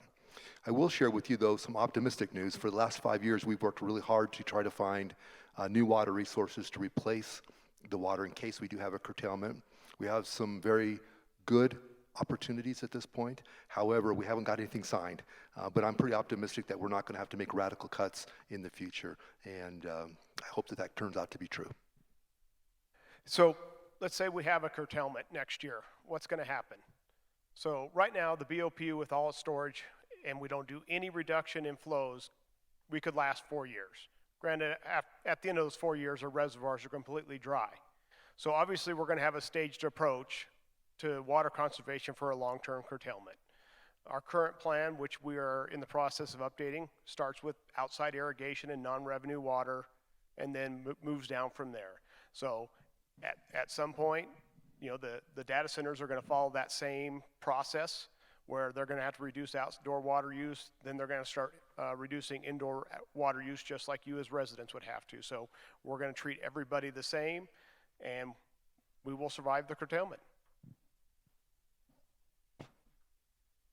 Thank you very much. All right, the next question is for Austin, Jonathan, and Dan. How much electricity do data centers use? You know, data centers really come in all different shapes, forms, and sizes. So we discussed earlier, we've been serving data centers in Cheyenne for well over a decade now. And we have data centers that use, a half a megawatt. So something that's equivalent to a school or a commercial office building. And we see data centers that want and desire to use several hundred megawatts. And so they really come in all different shapes, forms, and sizes. Jonathan, what would you add to that? I think you covered it. Data centers do use a significant amount of energy. There's no question about that. It takes a lot of energy to power the critical infrastructure we all rely on. I know Dan kind of outlined the various ways we all rely on it every day. Similar to a lot of critical infrastructure that requires investment, that requires reliance on other critical infrastructure, including electricity. I think the biggest point to make here is the one that was touched upon earlier. The rules and regulations about adding new load to the grid are really, really strict. And it's not simply a contract between Microsoft and Black Hills. It's that contract, it's the contracts and regulatory oversight that they have at the federal level several times over, at the state level several times over. And we are subject to that as well. We are absolutely committed to making sure that the grid remains resilient, has the capacity necessary, not simply for our uses, but for everybody's use. An unstable grid is not something that is to our benefit. We are probably, as committed to making sure that that grid is stable as any other user out there. Our ability to operate depends on it, and we are making investments to make sure that the grid does operate efficiently, does operate effectively, that there is sufficient capacity, and that we are not shifting any cost to other ratepayers. Well, let's go back a little bit to understand why we have data centers. Back in the day, we all used to have the tower computers, or we had a server closet in the basement of a building or somewhere in your building. I can remember one that we had in our office where the door was half hanging open and the cooling alarm was constantly going off. It was either too cold, too hot, too cold, too hot. It's extremely inefficient. What we figured out is that by aggregating our increasing computing demands together, we can leverage economies of scale to achieve significant efficiencies. So from 2010 to 2018, which is, as we saw, kind of really the larger scale migration to cloud, computing output rose 550%. Energy consumption only rose 6%. So this is a far more efficient way of doing all the computing, processing, and storage that we need. And yes, we're in a much higher growth period than we were from 2010 to 2018, but the principle still holds true. Because right now, as I explained, this is all of us. The electricity needs of data centers are reflective of demand. They are reflective of this demand curve that we have been on for really a long time. But if you look at most maps, you'll start to see the steep curve starting about 2020, even though throughout the 2010s we had it. But we are on this steep demand curve. In our ability to meet that, we are far behind meeting that demand curve. That means we don't have enough data centers to meet the demand that that is out there. That means that we do not have enough data centers to store all of our data here in the US safe and securely as of right now. We have an 11 gigawatt shortfall in 2025, according to Goldman Sachs. That means we need 11 more gigawatts of data center capacity to meet the current demand that's out there, and we have that huge gap, and a gigawatt is 1,000 megawatts. So data center demand and data center electricity use, it's significant. Yes, it is. But it's reflective of the economy, it's reflective of national security, it's reflective of global economic competitiveness. There are other countries out there building this so that they can lead the world in advanced technologies, and they're building energy infrastructure to go along with it. And so we will continue, and the data center industry is continuing to invest and put steel in the ground to meet that demand. And with that comes a unique opportunity to invest in the energy infrastructure to meet that demand. And I think it's something where Wyoming is especially poised to play a critical role in that. And we'll get into that probably here in the next question. Thank you all. The next question is for Austin and Jonathan. Do we have enough electricity for data centers? Yeah, one of the unique things about our LPCS service, which we utilize to serve data centers, is that it requires data centers to partner with the utility to bring their own capacity resources to serve them. So if we are adding new and additional data centers to the footprint, we also must plan for and build new generation resources to serve those data centers. What I really want to flag and highlight with that is, again, it's a core tenet and principle of the tariff to protect retail customers and provide benefits. So the resources, the generation resources that we utilize to serve retail customers like this building we're in right now or your homes are very different than the resources that are utilized to support Microsoft's load or the upcoming Meta load.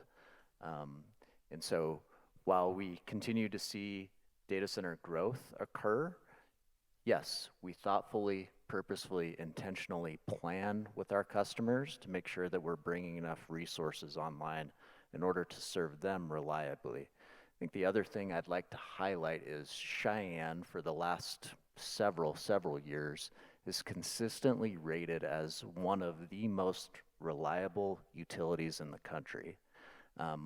By and large, that's significantly due to the partnerships that we have with data centers, because as we're adding these loads to the systems, data centers are paying for significant investments themselves, which therefore also benefit the reliability, the grid reliability of our local system here in Cheyenne. And it's one of the reasons why we're, again, consistently one of the most reliable utilities in the country.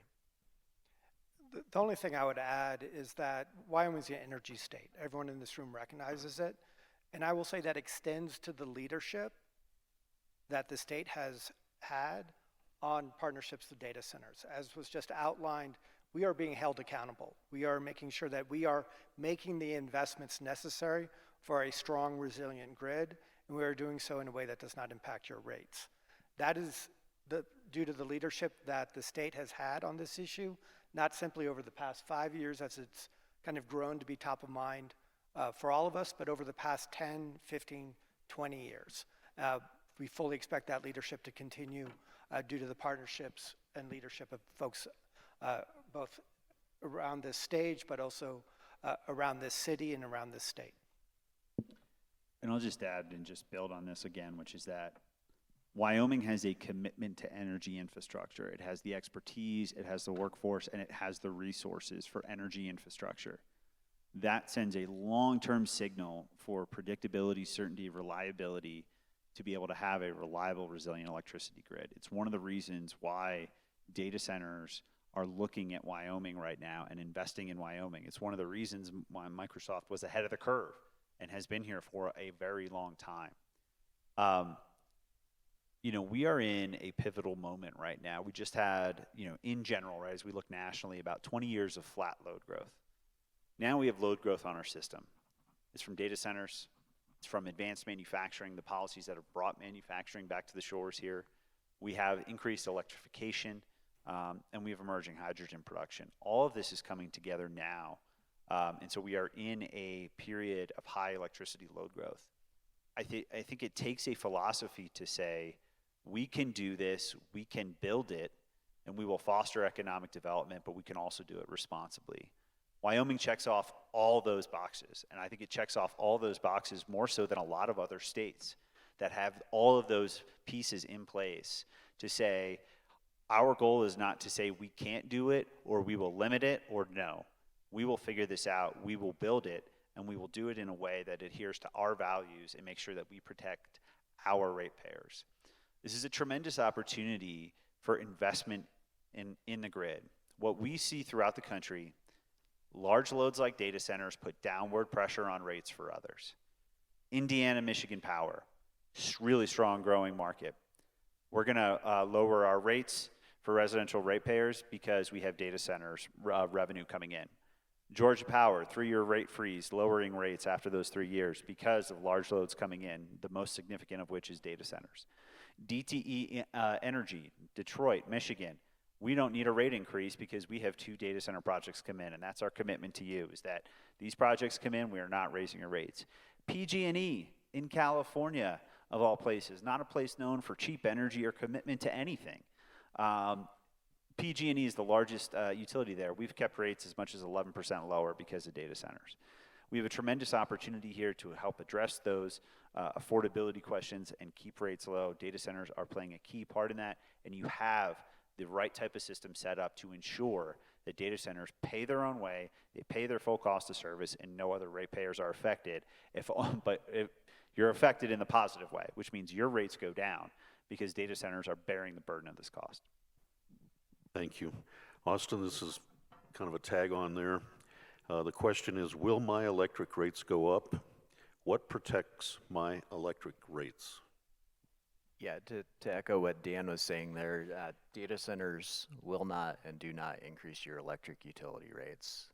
In the last decade, Cheyenne Light has had 1 rate case. What we see, and to echo Dan's statement, is data centers actually stabilize rates. They provide far more benefits into the system from a cost perspective than they take out, and they actually work to lower rates. What protects that from taking place? It's our tariff. Our tariff requires that any costs that data centers cause, they must pay for, and they must pay for directly. That tariff is actually codified in state statute as well. So it's a requirement of the tariff that we perform this way as a utility. It's also a requirement under the service mechanism that we use to serve large data centers that's written into state law as well. Thank you very much. We're going to change direction a little bit. This is for Charles and Dan.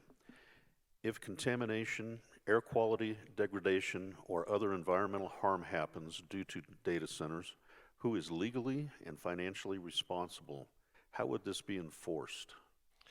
Dan, I'll go ahead and start with this real quick. From a city standpoint, we're really looking at a couple of different items. A lot of the stuff mentioned in this, like air quality and other environmental aspects, those are handled by other departments at the state level. For example, state DEQ, Department of Environmental Quality, they'll be looking at air, any emissions, those types of items. State Engineer's Office, they're going to be looking at any water-related items when it comes to drilling a well, if one was going to do a development in the unincorporated county, not on city water, or if they're proposing an injection well. The items that we would look at for any type of enforcement here in the city are items such as site plan, building codes, making sure that they're meeting those. And if there are violations at that municipal level, we would go through our general enforcement process. Data centers do not get a pass on the same rules that every other industrial-sized development has to follow with regard to air, with regard to water, with regard to soil, with regard to environmental sustainability or environmental protection. I think there's a perception out there that data centers can simply do whatever they want. That is the furthest thing from the truth. There are built-in enforcement mechanisms because data centers have to get permits, just like any other facility, just like any other development. As Charles mentioned, air. Air is regulated by the EPA down through the State Department of Environmental Quality. Data centers have to follow the same air permitting rules when it comes to both the facility and backup generation that every other similarly sized facility has to follow. They do not get a pass on this. If a data center commits a violation, they have to pay the fine. There is enforcement. There are permits. These are the things that are built into the system here, whether you be a data center, whether you be a manufacturing plant, whether you be a distribution center, whether you just be an office building, that protect the environment and ensure that companies are held liable for violations of existing environmental protections. Thank you. Charles, this one is for you. How is noise monitored? What are the rules, and how is it enforced? Good question. It's been one of concern greatly. We have a couple of different policies in place that we work with our data centers and any development that might make noise. Essentially, If we have a development that is going to have property that has large property or small property, we look to have that developer prove that at the property line, they are not exceeding 70 decibels during the daytime in an industrial district and 65 decibels at night. If you're close to a residential area, that decreases by 5 decibels down to 60 in the daytime and 55 in the nighttime. So those are what we have found to be generally acceptable levels throughout the nation regarding sound. We have had some instances of some uses where they have been loud, unfortunately loud. We've talked with those folks directly. We've started enforcement processes with some folks as well.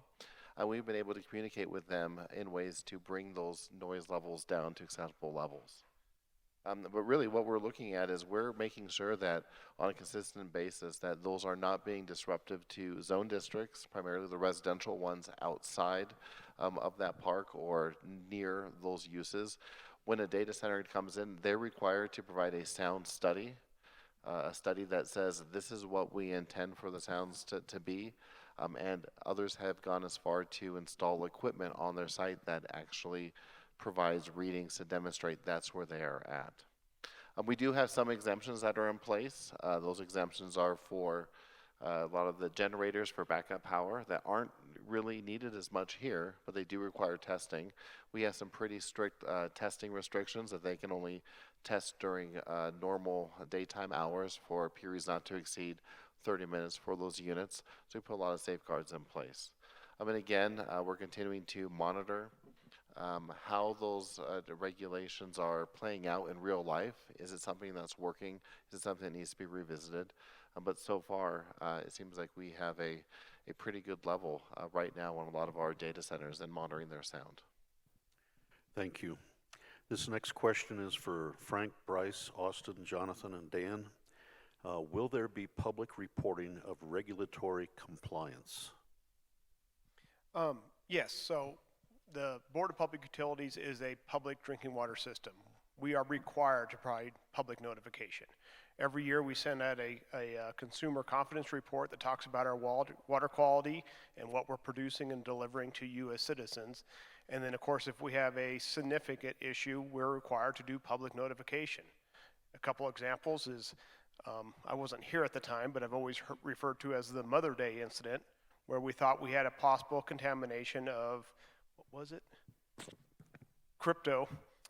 So we kicked out a public notice saying you need to boil your water, it's unsafe. As we did more research, we found out it was a lab error, but out of abundance of caution, we kicked out that notice so you guys know that there's a potential issue with the water. Not crypto coin. And then most recently, an example would be in regards to our lead levels. As you know, the EPA has mandated that lead services be removed, and they've increased our monitoring and additional requirements. And was it 8 months ago? Something like that. We did kick out a lead exceedance warning to everybody in the city of Cheyenne. So yes, there will be public notification from the BOPU. The one thing that I'll add to that real quickly, we kind of referenced the copper issue earlier. If that does become something that is significant, Frank referenced our industrial pretreatment program. They can classify a business as a significant industrial user. If that classification is met, they are required to submit self-monitoring reports throughout the year, and then that also would require us to go out and do self-sampling as well. While we don't distribute those to the public, they are available if anyone would ever need to see one of those. We've heard just a touch upon how this industry is regulated. Dan spoke to it. We just heard about what's happening at the local level. That level of regulation happens at every single level. You know, we are subject to permits that have requirements. If there's so oftentimes the requirements open the doors to inspections whenever the folks want to. It also requires us to do reporting. We comply with the requirements in those permits. Sometimes the requirements change because you know, the agencies that are serving us have changing regulations there, and we have to comply to those changing permits. We make the changes required to comply. In terms of the reports, as was touched upon, these are public agencies. These are typically publicly available documentation. So yes, it's public. Yes, there's strict enforcement. And yes, we are committed to absolutely complying with these requirements. Yeah, I don't know if I really have much to add beyond that, besides, there is so much layer of public information within this, because it's a requirement under law that these permits be available for inspection. Just like anybody could probably, pull your building permit if you're doing a renovation on your home. Same thing is true for data centers. So it's important to keep in mind that there is a plethora of information already available within the system, because we have to have disclosure, because we have to have regulatory reporting for all these different requirements. Yeah, and lastly, as a utility, of course, we're regulated from a federal standpoint and from a local standpoint with the Public Service Commission. It's very detailed. I can say, for instance, one of the things that we go through on an annual basis, and again, it's just the assurance and shoring up that we're providing the lowest cost of energy to our base retail customers versus our data center customers. That's an audit that we go through on an annual basis just to ensure that that is in fact the case. Thank you all. The next question is for Mayor Collins and Director Bloom. What would cause the city to issue a stop work order or halt a data center project? That's a good question. I would tell you a couple of things that come to mind for me is some zoning violations. We have one that really comes to mind to me is one I worked with Austin on a crypto miner that was a little bit loud, and we worked with him to turn the electricity down till the servers got into compliance, and we took care of it that way, but we could have turned that site completely off.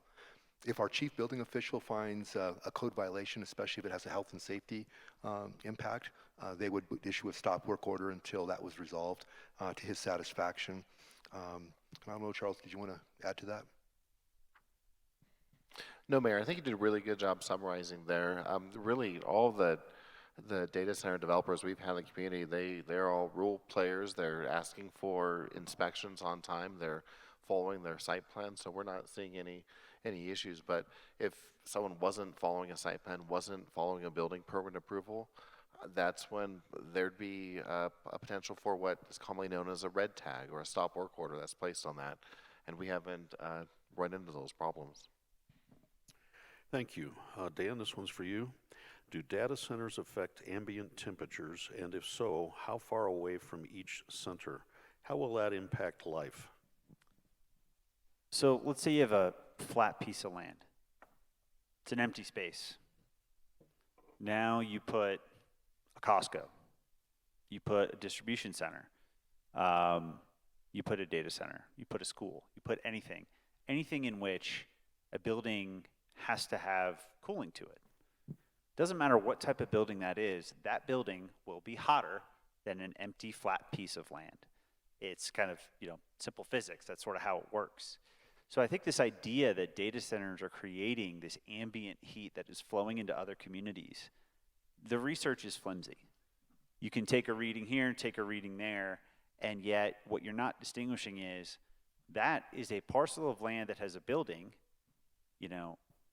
so it doesn't matter what type of building it is. It's concrete. It's mechanical systems. They're the same type of things that go into every type of large facility. So the question really becomes, do we want to develop these pieces of land? Should we have that? Is that going to be affecting things? It's not a data center specific question. So I would challenge folks to think about this, to say, let's think about this in terms of any type of building, any type of development, and whether or not there's research to support that, because there isn't. It's easy to say, well, data centers. But if you have any type of building, there will be heat that happens with it. And so we need to think about these things holistically. We can't just be looking at one type of facility and say that's the problem. Thank you very much. This is for Jonathan and Dan. What happens to a site when a data center closes? How is it remediated?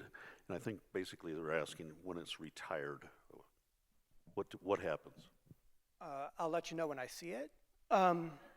was going to ask, have you ever retired one? I don't think you have, right? Not to my knowledge. I mean, I haven't been involved the whole 20 years we've been doing data centers, but I haven't seen it yet, to my experience.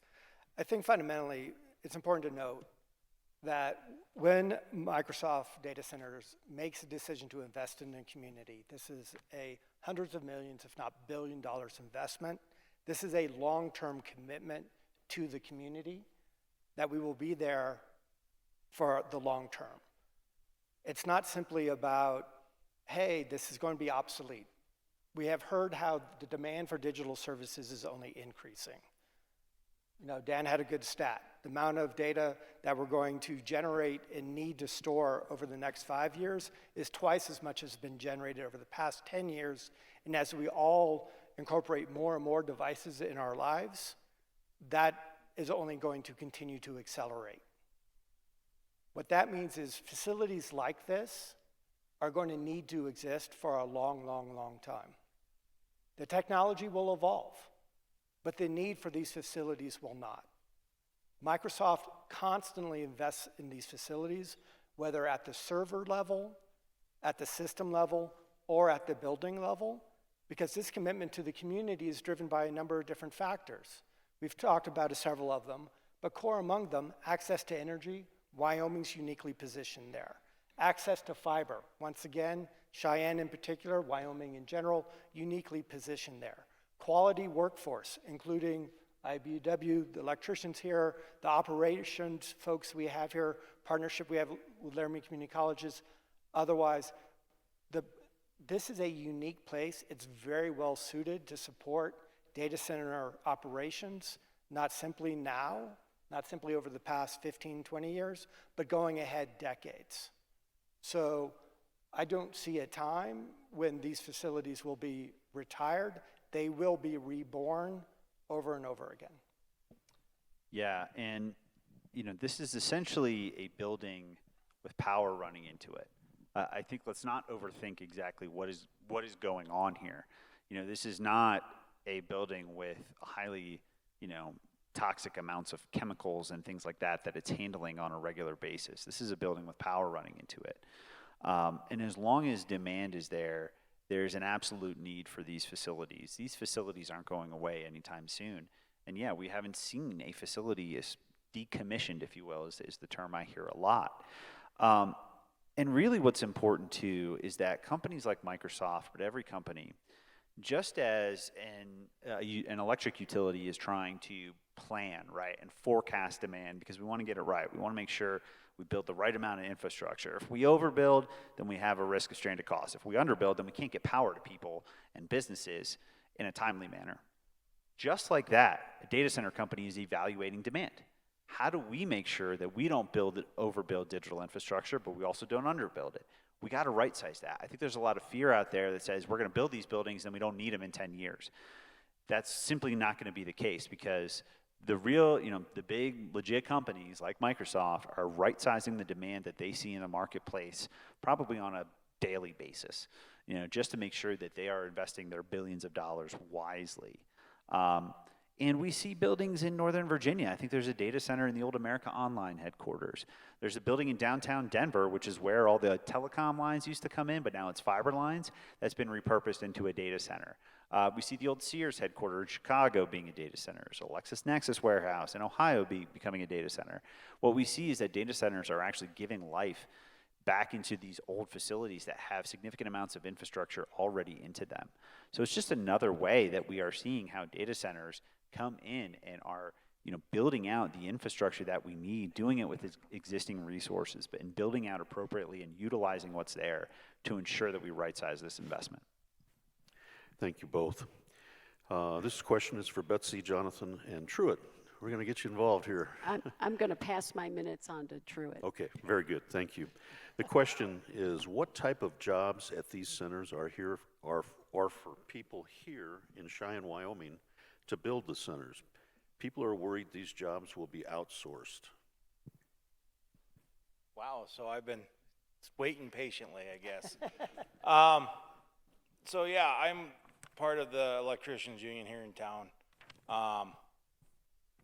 we've got over 200 people on a Meta site.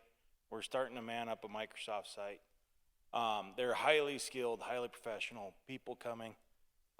We're growing our apprenticeship tenfold. I mean, we're looking at powerhouse days back in the 70s, 80s with our apprenticeship growth.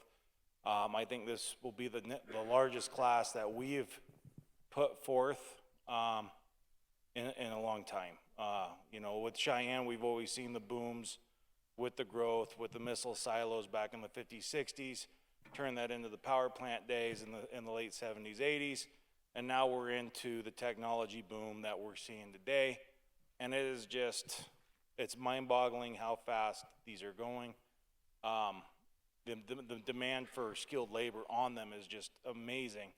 The laborers, they're booming. The plumbers and pipe fitters, I think this is their largest apprenticeship class in this area in a long time, which is good if you need a plumber here before too long. They'll be able to help you out there. Same with us. We'll be able to help you guys out with service work as well. And then the long-term jobs afterwards, the maintenance jobs, we represent Microsoft's West Campus with their maintenance contract out there. Those guys are making good wages that's negotiated. They love it. We're actually trying to hire more out there, I believe. So if you know anybody that has wants to get in the trades, now's a really good time to do it. I've been working with Laramie County School District 1 and the Trades Academy and the Metallica Scholarship. I wish they were here to brag about that. We've been able to get those kids going through our pipeline, getting them into the apprenticeship programs where they want to get into a trade. Just had a kid in the office yesterday kind of debating on whether or not sheet metal or electrician. I told him, well, you can put tin together or you can put wires together. Take your pick. I think he's going to come our direction after we had a good conversation. So the opportunities are here, and I'm really enjoying putting people to work. That's a great example. As part of our Community First infrastructure pledge, we are committing to creating jobs locally. And we've been living that commitment in Wyoming for a number of years. As has been touched upon, we've been here for 14 years. We've been under kind of continuous construction for 12 of those 14. That means these construction jobs that folks think of as short-term jobs are careers. And our goal is to be here for another number of decades and for building out our facility over that time frame. We are, as was touched upon earlier, moving through the process with the city right now to evaluate an expansion of our operations here. Our goal is to continue to plan and design that with the city, start working with Black Hills Energy, with BOPU on the infrastructure, and then to be building that out over a long term. We recognize it's a larger site. That's not going to happen overnight. That site will be built over 10, 15 plus years, providing continuous jobs for construction. Let's talk about the operations side. On the operations side, everyone has a different model. Microsoft's model is about 50 employees per building. Those include IT operations, critical infrastructure, security, et cetera, on the operations side. And on the construction side, we've talked a little bit about it, but it's not simply IBEW and the terrific workers there. Plumbers, steel, HVAC, all these trades are coming in, and they are, settling here because they know that work is going to be here for a long, long time. They're also having local folks who are entering the trades. We actually go into the high schools here and talk with our trades folks about the opportunities on the construction side. We also talk about the opportunities on the data center operations side. We've created a partnership with Laramie County Community College, the Data Center Academy that has seen over 1,000 people go through that academy, come out with a certificate, become eligible to work for a company like Microsoft, or quite frankly, any company, organization that is running a data center, whether that's military, whether it's state, whether it's private, or whether it's the data centers themselves. It's a very effective system. It works in cooperation as kind of the next level for the folks who aren't being attracted to the incredible well-paying jobs that are available in the trades here. And we are seeing people here take advantage of those opportunities, whether it's early career, mid-career, late career, in all these different sectors. Thank you. We're getting towards the end here. This question is for Mayor Collins, Betsey, and Truett. The question is, I see so much oppositions to data centers lately, but I don't understand it because I see new industry and jobs. Can you tell me more about the benefits to the state and to the community? I really love that question. Thank you. So just in the last few weeks, we did the ribbon cutting for the gutter bins. The data centers paid for gutter bins. What these are, they're baskets that we put in our drains so that when the garbage runs down, it gets captured there and doesn't go into our creeks to try to keep our creeks healthier. We just completed our 2,000th tree for Rooted in Cheyenne. Microsoft has paid for hundreds of those trees so that we can recreate our urban forest. You just heard about the Laramie County Community College Data Center Academy program where they have 1,000 graduates. A week or two ago, I attended a Meta grant program where they gave 12 grants to 11 different agencies, and it was over $250,000. They do this on a regular basis. If you were at Fridays on the Plaza, we have a new video board there that was part of that grant, paid for a third of it. On Monday, we're going to approve or accept a $3.5 million gift from Related Digital that is going to be, it was the last piece we needed to build 184 million or 184 unit affordable housing complex that we're going to break ground later this month or early next month. Boys and Girls Clubs received over $1 million from data centers, and I could go on and on about all the different things that, that data centers have done for us. But I'll ask you a quick question. What is Wyoming's largest export? I think most of us would say that's energy or it's our minerals, right? But for me, I think what our largest export is our kids. 67% of our kids leave the state of Wyoming before they're 30 years old, and very few of them ever come back. We all have one or two stories, but they leave it, and we're spending billions of dollars educating our children here in Wyoming, and we send them through K through 12 to LCCC, the University of Wyoming, wherever we go, and then we send them to Denver, and we send them to Salt Lake City and Fort Collins. We send them to Boise, Idaho, and that frustrates the heck out of me. When I look at data centers, Chief Amber Ash and I went to, we toured Meta a few months ago, and as we were walking through the building, I had 5 kids who graduated from the high school that I went to that came up to me that left 15, 20 years ago. They were living in Portland, they were living in Seattle. They came back. They brought their families back to Wyoming because these data center jobs were the kind of jobs they were looking for. And so for me, it's giving kids a choice. If they want to go to Fort Collins, if they want to go to Denver and live in a more urban thing, I get that. But I think what's happening right now is I don't think kids feel like they have a choice. If they want to have a quality job, they've got to leave. And so I love that. I look at our tax base. You know, the legislature cut property taxes, 25% for residential, 50% for old guys like me. And when you look across the state right now, there's 4-H programs closing. There's libraries either closing or reducing their hours. But in Laramie County, we haven't had to do that. We've been so blessed that our property taxes have stayed stable. And that's because I think a lot of what happened with the data centers. And then I talked about it earlier, but you can see the impact to our sales tax and our franchise fees. That's allowing us to do some things that we weren't sure we were going to do. When I became mayor 5 years ago, today we have 12 more firefighters than we did before. We've got another fire station that we're able to man. We have 10 more police officers on the road. We have more things like the gymnastics facility. We actually own gymnasiums for the first time. So these dollars are helping us create some of the quality of life things that we have not been able to do in the past. And I think the ability to do that in the future is even going to be more. So for me, that's how I'd answer that question, sir. I'm going to try to be brief, but 2 things I want to point out. If you didn't read Governor Gordon's executive order, Data Centers the Wyoming Way, I think that's going to be really important for you to get a copy of and take a look, because one of the things that we do in Wyoming is we do business a certain way, and I think Jonathan and Dan alluded to it, and we do it a lot differently than most places do, so please take a look at that. But the question was, I see so much opposition to data centers lately, but I don't understand because I see new jobs and industry. Yesterday, the governor had an op-ed sent out, And I want to quote something from that op-ed, and it's from Fox Business Network, and it was on May 26th. U.S. Interior Secretary Doug Burgum explicitly warned that areas building out tech infrastructure are being bombarded with foreign-directed propaganda to try to block these from being built. I am being bombarded personally, not necessarily by Russia or China, as they are alluding to here, but from Bangladesh.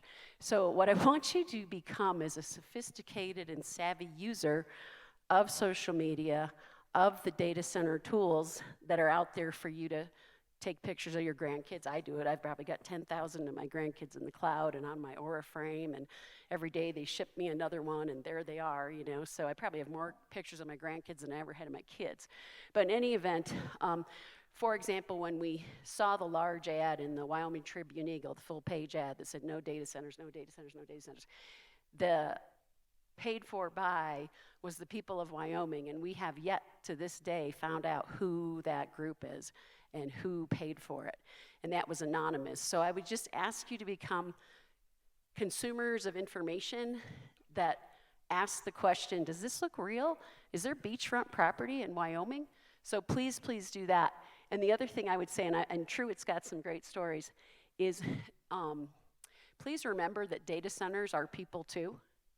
They're not buildings, they're not companies, they're people. There's people that work in those places. And I was at a Rotary Club meeting, and we had a woman that was for the moratorium sitting next to a woman who was against the moratorium because, one, the woman that was against the moratorium, because her son was able to move back here and bring her 3 grandkids back here to Wyoming because he got a job at a data center. She would have to be traveling to go see her grandkids if it wasn't for the data center economy. The woman that was for the moratorium heard that, and it finally clicked. And so now there's 2 people that know each other on opposite sides of the issue, but now they're there to support each other. And so I think that is the way we do things in Wyoming. We have conversations, we consider other people's positions, but the most important thing we do is we consider the facts. So Truett, tell us some great stories about the benefits. Tell us about those young people and those old people and those mid-career people. Yeah, no pressure there. And I'm the last one between us and the door. So, you know, part of our organization, we're trying to do quarterly community activities. You know, for the longest time, we've had to adopt a highway behind the Albertsons there on Pershing. And I think about once a year, it always got brought up at one of the meetings if we were ever going to go do anything with it. And with all these young kids coming in, they've taken the charge and the initiative, and we're working on that. We've worked with Rooted in Cheyenne, being on the dig teams. It's our way to try and give back to the community. We do food drive, holiday food drive every year now. I mean, realistically, if it wasn't for the community and their support and outreach, you know, we wouldn't be where we are today with everything. So I hope that's a wonderful enough story for you guys. Thank you. Mr. Mayor. You know, there's just a couple more things that came to mind as I was sitting here. You know, Austin talked about it earlier. The data centers are helping keep our electric rates lower, and that they're creating the redundancy and the reliability for our system. They're doing the upgrades so that our utility is one of the best in the country. And then I think about like the Bison Business Park. It's down south off of South Greeley Highway, and they had to run, 3 miles of water and sewer lines to it. Well, bringing that 3 miles of water and sewer lines just opened up 3 miles of land for future housing and other developments that could happen that would not have happened but for the data center coming. And I think about the Meta data center on that part of town. By bringing all the water and sewer there, we have the High Plains Business Park now. It's a 2,100-acre business park that was going to be a real challenge to develop because getting water and sewer there was going to be millions of dollars. But Meta brought it to the corner, to the edge of their property. So now we'll be able to expand that, and that should allow that development to happen much sooner, bringing other quality jobs to Cheyenne and to Wyoming. So I see lots of benefits that come from data centers. Thank you all very much. We're at the end of our questions. I want to give everybody an opportunity to add a final thought if you'd like to. Dan, you want to start? Yeah, I've heard a lot lately about not everything can be sunshine and roses, right? You're telling me all the good stuff here, you know, but it can't all be 100% perfect.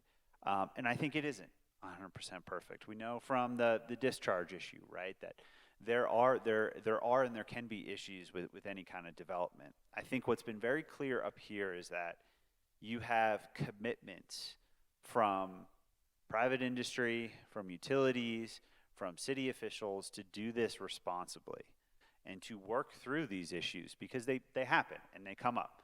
You know, there are data centers that may have a sound issue. Okay, let's be responsive and let's figure that out. And I think that's just one thing I want to emphasize and leave everyone with here is that yes, there's nothing that can be 100% perfect. There are a lot of good things. There will be challenges, and there will be challenges in the future as we face important planning discussions around water, around infrastructure, around long-term economic development. But as long as we can all work together and focus on the practical solutions that work and make the adjustments necessary, you know, we can do this to the benefit of Cheyenne and to the benefit of all Wyoming. So I just want to make sure I leave you with that point. There's a lot of great happening here, and I understand, you know, not everything can be sunshine and roses, but we can do it. We can make it all sunshine and roses as long as we just address this practically, and I think with sound facts and sound data. Anyone else? A final thought? Truett? Yeah, so real quick, I mean, we're talking about everything, all fun and everything. Another fun little fact that I've seen with all the building trades is these apprentices being able to buy first-time home, be able to get out of their parents' basement in their 20s. You know, I was fortunate enough and bought a house 15 years ago before everything started really going up in cost. I don't know if my wife and I could do that today without, you know, a decent paying job with what's available out there right now. So yeah, it's a really cool thing, have an apprentice walk in the door and say, you know, hey, I'm closing on the house today.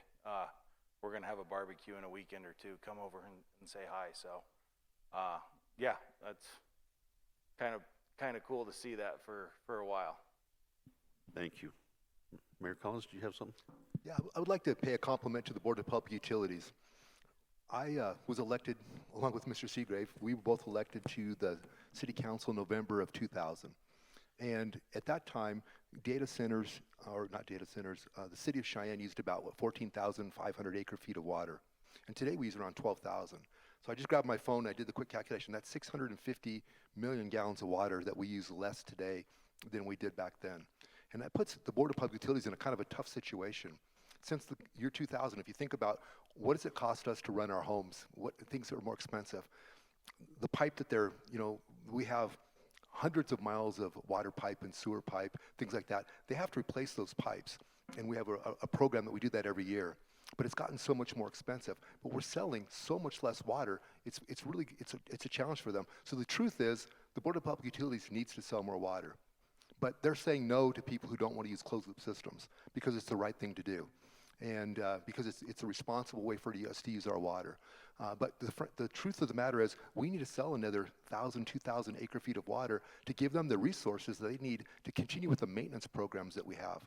Otherwise, we're going to end up like, and I don't want to pick on a community like Rollins, but you know, they had a major disaster. Their water system completely failed. And years later, they're still struggling to get that thing back on track. We have to do that maintenance. We have to keep up on our system, which means they have to sell water. Because if they don't sell water, they don't have the resources. They can't do that without the money that they get from selling the water. So I just want to pay them a compliment for doing the right thing, and also to our residents for using water really efficiently. We're doing the right thing with our water. It's just costing them a little bit in the process. Anyone else? Okay. On behalf of the City of Cheyenne, thank you all for taking the time to join us and participate in this important community conversation. I would also like to extend a sincere thanks to our panelists for sharing their time, expertise, and perspectives today. Please join me in giving them a well-deserved round of applause.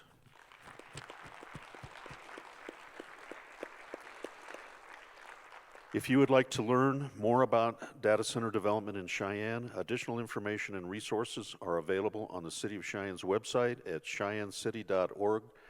/data centers, and on the Leeds website at CheyenneLeeds.org/why-Cheyenne/data-centers.